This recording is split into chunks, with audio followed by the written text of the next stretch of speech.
ఈ రోజు సిద్దిపేటలో జరిగినటువంటి కార్యక్రమం ఒక్క పిలుపుతోటే ఇంత వేలాది మంది తరలి రావడం చాలా సంతోషకరమైన విషయం.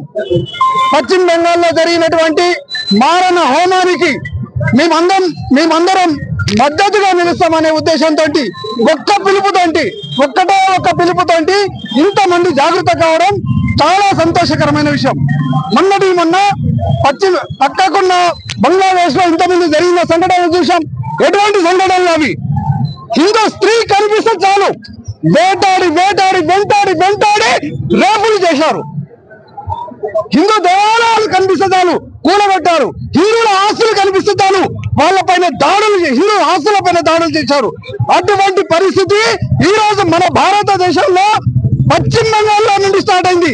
ఇంతకుముందు కేరళలో దాడులు జరిగేది హిందువులపైన, తమిళనాడులో దాడులు జరిగేది హిందువులపైన.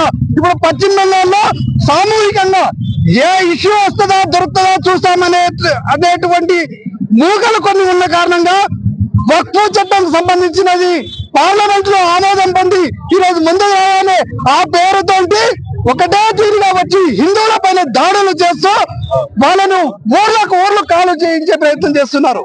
వేలాది మంది వాళ్ళ ఒక సమయంలోనైతే ఒక 5 రోజుల పాపను ఒళ్ళో పెట్టుకొని అవి నడుస్తుంటే హృదయ విదారకంగా కనిపిస్తుంది.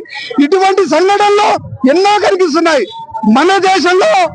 పశ్చిమ బెంగాలే కాదు, హైదరాబాద్ లో జరిగే అవకాశాలు ఉన్నాయి, సిద్దిపేటలో జరిగే అవకాశాలు ఉన్నాయి. ఇటువంటి ఏ సంఘటన వచ్చినా కూడా మేమందరం ఉన్నాము అనే పద్ధతిలో హిందూ వాహిని తరఫున పిలుపునియగానే పార్టీలకు అతీతంగా, సంస్థలకు అతీతంగా, కులాలకు అతీతంగా అందరూ కలవడం జరిగింది. చాలా సంతోషం. భారత్ మాతాకి హిందువుల ఐక్యత.